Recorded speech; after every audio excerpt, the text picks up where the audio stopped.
मैले तपाईहरुलाई इमानदारीतापूर्वक भन्न चाहन्छु, वास्तवमा चुनाव पछाडि म यो वाडामा मलाई छिर्नको निम्ति मलाई लाज भएर नआएको, म ढाड्दिन। यसको कारण के छ भने मलाई अहिलेसम्म याद छ, यहाँ भोट मागिरहँदाखेरि हाम्रो लोकनाथ भाइ हाम्रो साथीहरू जाँदाखेरि यहाँ स्थानीय साथीहरूले हामीलाई भन्नुभएको थियो, कसैले बाटो भन्नुभयो, कसैले पुल भन्नुभयो, कसैले खानेपानी भन्नुभयो, कसैले के भन्नुभयो। अनि मैले अन्तिममा एउटा कुरा सोधेको थिएँ, तपाईहरु एउटा जिम्मा दिनुहोस् हामीलाई, त्यो हामी पूरा गर्ने कोसिस गर्छौँ भनेर भनेको थिएँ। उहाँले अन्तिममा पुल भन्नुभयो। त्यो कुरा एकजना यहीँ, मैले नाम त बिर्सेँ, सायद तिमसिना थरको एकजना दाइले अघि मलाई सम्झाउनु भयो। अनि मैले भने तपाईँले सम्झिरहनु भएको छ, मैले झन् मजाले सम्झाएको छु भने।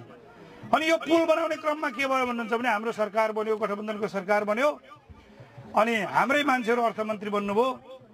पहिला त पैसा दिन्छु भन्नुभयो, पछि पैसा दिनु भएन, झगडा भयो।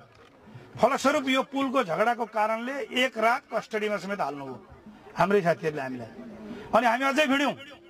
मैले अघि गीताजीले भने जस्तै म कन्जुसाइ नगरी इमानदारीतापूर्वक भन्न चाहन्छु, हामी डिगबहादुर दाइले मैले पटक पटक सल्लाह गऱ्यौँ कसरी यो पुल ल्याउने भनेर। पहिलो प्राथमिकतामा कसरी राख्ने भन्ने हामीलाई चिन्ता थियो। त्यस पश्चात वर्षमान पुञ्जी अर्थमन्त्री बन्नुभयो। वर्षमान पुञ्जी अर्थमन्त्री बनिसके पछाडि एक दिन बेलुका म उहाँको घरमा गएँ। उहाँहरू श्रीमान श्रीमती नै हुनुहुन्थ्यो। करिब 3.5 घण्टा हामी बस्यौँ र मैले उहाँलाई 2-3वटा एडभाइसहरू पनि दिएँ र त्यसमध्ये एउटा कुरा मागेँ र मैले नलजाइकन के भने पुञ्जी कमसेकम तपाईँ मेरो मित्र हुनुहुन्छ, रोल्पाको मान्छे हुनुहुन्छ, एकपल्ट गएर त्यहाँ चुनाव पनि लड्नु भएको, उँभोपट्टिको क्षेत्रमा लड्नु भएको, त्यो क्षेत्र हाम्रो क्षेत्र जोडिने ठाउँमा असाध्यै बिजोग छ जनताको। त्यहाँ एउटा पुल जसरी पनि राखिदिनु पर्यो भनेपछि त्यसको जिम्मा हामीले अन्सारी घरती मगर उहाँको श्रीमती हुनुहुन्छ, जो नेता पनि हुनुहुन्छ नेकपा माओवादीको र पूर्व सभामुख हुनुहुन्छ। पुञ्जी फेरि तपाईँ बिजी हुनुहोला, बिर्सिनु होला, अनि मेरो काम नहोला, फेरि मलाई त त्यहाँ जाने लाजा मर्नु भइसक्यो, यति चाहिँ गरिदिनु पर्यो भनेर भनेपछि ल भाउजूलाई जिम्मा दिने भनेपछि हामीले उहाँलाई जिम्मा दियौँ र म युरोप घुम्न गएँ। युरोप घुम्न गइसकेको बेला मैले पटक पटक त्यहाँबाट सम्पर्क गरेँ गीताजीहरूलाई। गीताजीको श्रीमानलाई पनि मैले अघि यहाँ देखिरहेको थिएँ। म उहाँहरूलाई हृदयको अन्तस्करणबाट धन्यवाद दिन चाहन्छु। उहाँहरूलाई मैले भने तपाईँहरू नछोड्नु होला है, मेरो अनन्तजी कुरा भएको छ, अब तपाईँहरू काठमाडौँ आउनु पर्यो, बस्नु पर्यो, धाउनु पर्यो। अनि उहाँहरू जानुभयो, 3 पल्ट जानुभयो उहाँहरू, श्रीमान श्रीमती नै जानुभयो, मलाई याद छ। अनि उहाँहरू लगभग एकपल्ट त लगभग 15 दिन बस्नुभयो।